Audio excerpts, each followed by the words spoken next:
Confine करूंगा जो इस्लामाबाद का मासिकड़ हुआ है उस वकूए पे।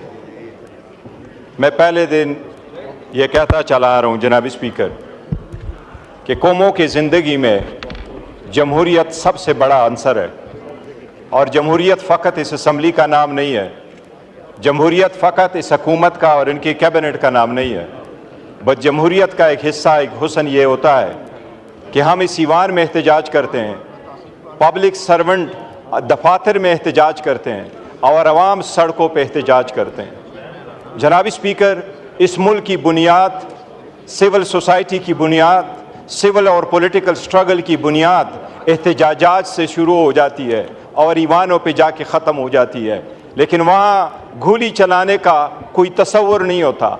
ये इस मुल्क की बुनियाद है, ये अवाम का बुनियादी हक़ है कि वो पीसफुल तरीके से आके अपना एहतजाज रिकॉर्ड करवाए। जनाब स्पीकर, उन लोगों का अंजाम देके जो पीसफुल स्टूडेंट में हसीना वाजिद तहरीबकार कहा करती थी, उसका अंजाम क्या हुआ है? जनाब स्पीकर, पाकिस्तान तहरीक इंसाफ की ये हिस्ट्री रही है, बावजूद इसके कि हर किस्म का जुल्म पाकिस्तान तहरीक इंसाफ के साथ हुआ है। हमारे लोग ज़ख्मी भी हुए, शहीद भी हुए, हमने जनाजे भी उठाए, उनको साथ लेके गए, लेकिन फिर भी हमने एहतराम का रिश्ता हाथ से नहीं जाने दिया।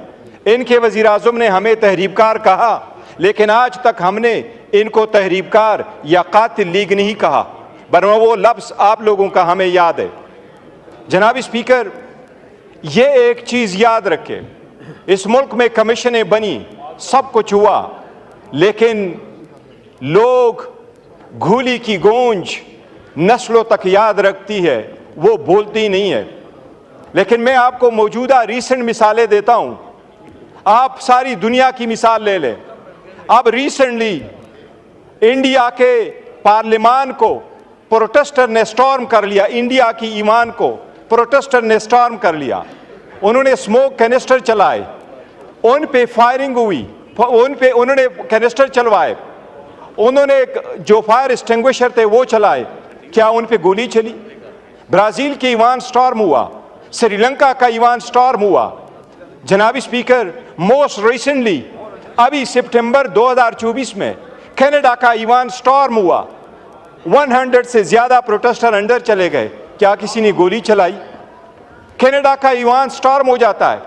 जनाब स्पीकर, इससे बढ़कर आगे 5 दिन 4 दिन पहले साउथ कोरिया का ईवान स्टॉर्म हुआ, सदर ने मार्शल लॉ लगाया, पूरी कौम निकल के आई, 5000 लोग ईवान के अंदर आए, सारे शीशे दरवाजे तोड़े, क्या किसी ने एक बुलेट चलवाया? कैपिटल हिल पे, जिसकी मिसाल आपकी हुकूमत देती जा रही है, कैपिटल हिल पे सारे लोग स्टॉर्म हो गए। उन्होंने कहा अपने वाइस प्रेसिडेंट को कि हम आपको इस ईवान से बाहर निकालते हैं, स्पीकर को बाहर निकाला, अपने कैबिनेट के चेयरमैनों को बाहर निकाला, सेनेटर को बाहर निकाला, उनको सेफ मुकाम तक ले गए। प्रोटेस्टर आए, सारे तारीखी चीजें उन्होंने तोड़ दी। प्रोटेस्टर गए, स्पीकर के कमरे में बैठे। जनाब स्पीकर, क्या कोई गोली चली? जनाब स्पीकर, यह तो नहीं हो सकता कि आप पब्लिक को इजाजत दे और वो यरगमाल बनाए सरकारी बिल्डिंगों को, लेकिन हर चीज की एक हद होती है। जनाब स्पीकर, मैं समझता हूं इस ईवान के लिए भी शोक का दिन है, क्योंकि इसके दस्तक पे 12 बंदे शहीद हुए हैं। ये कौम जवाब भी मांगेगी, एहतिसाब भी मांगेगी।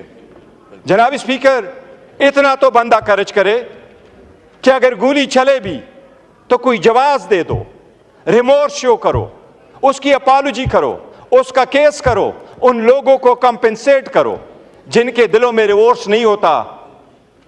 तो मिर्जा गालिब कहता है ऐसे कातिल का क्या करे कोई? इतना तो करेज रखो। ख्वाजा साहब, आपके तजर्बे से हम पैदा लेना चाहते हैं, सबसे ज्यादा मेरी उम्र से ज्यादा आप इस ईवान में रहे हैं, आपको ये सूद, आपको ये जेब देता है कि आप कहते हैं एज ए लीडर, आप ये कहते हैं कि गोली तो चली नहीं है, वो बंदे मरे हैं, हम अपने खानदान के खानदान उजाड़ करके रख चुके हैं।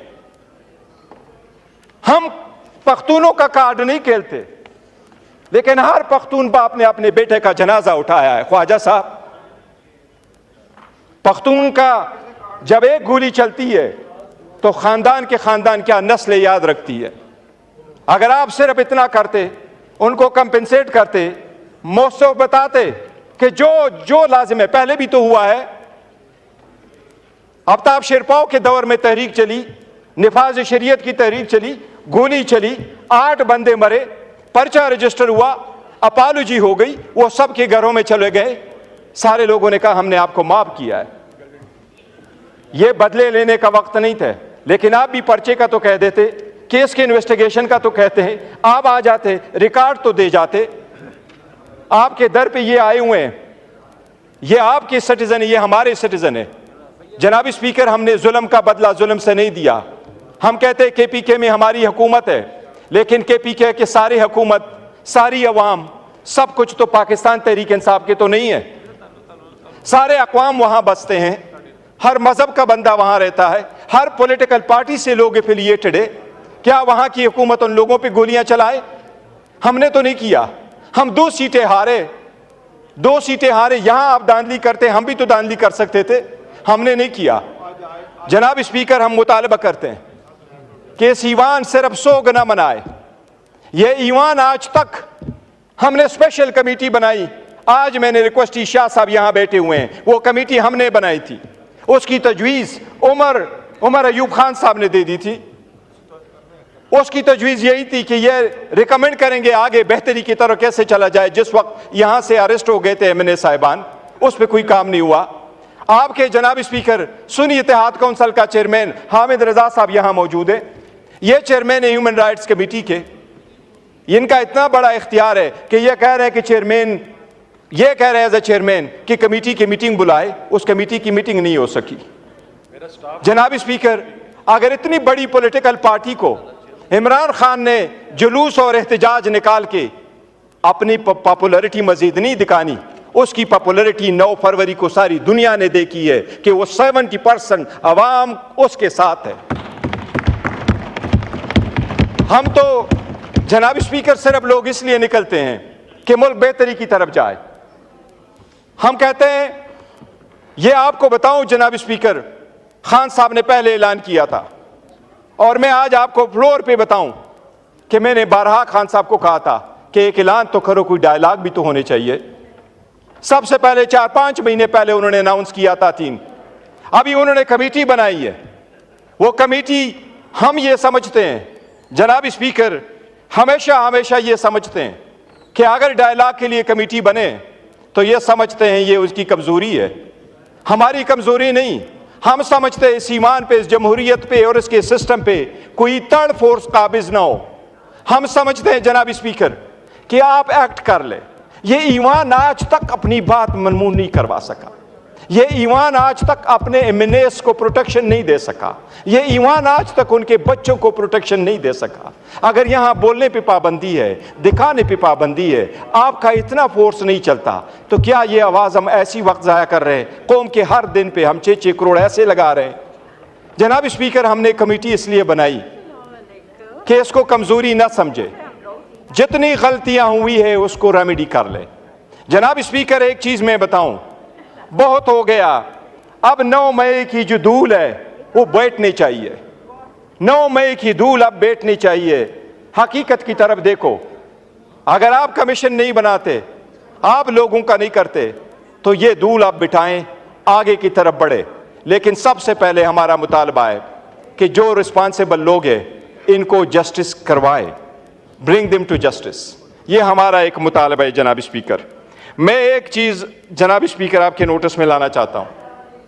पाकिस्तान तहरीक इंसाफ की अवाम जो यहाँ लोग आए थे वो पुरअमन थे। इस बात की सख्ती से तरदीद करता हूँ कि उनमें से किसी के पास वेपन मौजूद था। उनमें से किसी के पास वेपन नहीं है। जनाब स्पीकर, खान साहब के जो रखवाले हैं, खान साहब के जो प्रोटेस्टर है, वोटर और सपोर्टर है, वो आम पाकिस्तानी शहरी है। उनके पास न कोई गुरेला फोर्स है, न कोई ट्रेनिंग है, न उनके पास है। आप सारी वीडियो हाँ शेयर कर ले, उनमें से आप किसी के पास वो गन नहीं देखेंगे जिनसे कहा जाता है कि वहाँ से फायर हुई है। जनाब स्पीकर, अगर फायरिंग हुई है, गोली चली है, तो रिस्पॉन्सिबिलिटी तो होनी चाहिए। इतना मैं बताऊं आपको जनाब स्पीकर कि इनको एहसास नहीं हो रहा, एक दिन से बढ़कर दूसरे दिन ये लावा उबलता है। जुल्म फिर भी जुल्म है, बढ़ता है तो मिट जाता है। जनाब स्पीकर, कल मैं सुन रहा था सीरिया के जेलों से जो लोग रिहा हुए, तो एक ने बाहर आके कहा कि वो 39 साल बाद बाहर आया, उनके भाई उसका पहचान नहीं कर सके। 2 करोड़ 30 लाख की आबादी है, 2 करोड़ 30 लाख में 1 करोड़ लोग बेघर थे। 40 साल बाद, 39 साल बाद एक बंदा बाहर आया, दूसरा बंदे से इंटरव्यू कर लिया, वो कहता है 13 साल तक मैंने धूप नहीं देखी, मैं अंदर ही पड़ा था। और वो वहां से भाग गया, लेकिन भागते हुए भी खजाने से $2 अरब साथ ले गया। जनाब स्पीकर, इसकी दत भी ऐसी हो जाती है कि दुनिया देखेगी। अल्लामा इकबाल का एक शेर है, अदल इंसाफ फ़कत हशर पे मौकूफ नहीं, ज़िंदगी खुद भी गुनाहों की सज़ा देती है। ये ईमान है जनाब स्पीकर, ये चेंज होता रहता है। सारी मैं एक मिनट दे, ये चेंज होता रहता है, लेकिन जिसने जुल्म किया होता है वो जवाब देता है। 2014 में भी गोली चली, कोई पता चला। 2024 में गोली चली, वो दबाया गया। कमीशनें बनी, कितने बड़े लोग हमने गवा दिए। कमीशनें बनती रही, लेकिन रिपोर्ट नहीं आते रहे। आपने भुट्टो का देखा, 45 साल बाद सुप्रीम कोर्ट कह रही है कि इसको इंसाफ नहीं मिला था। अब वक्त है जनाब स्पीकर, हम भी मुतालबा करते हैं कि हमारे लोगों को इंसाफ मिलना चाहिए। ये इंसाफ हम इस ईवान के थ्रू लेना चाहते हैं। हमें मजबूर न करे कि हम दोबारा सड़कों पे आएँ। ये ईवान हमें वो इंसाफ दे दे। शुक्रिया। इकबाल अफरीदी साहब।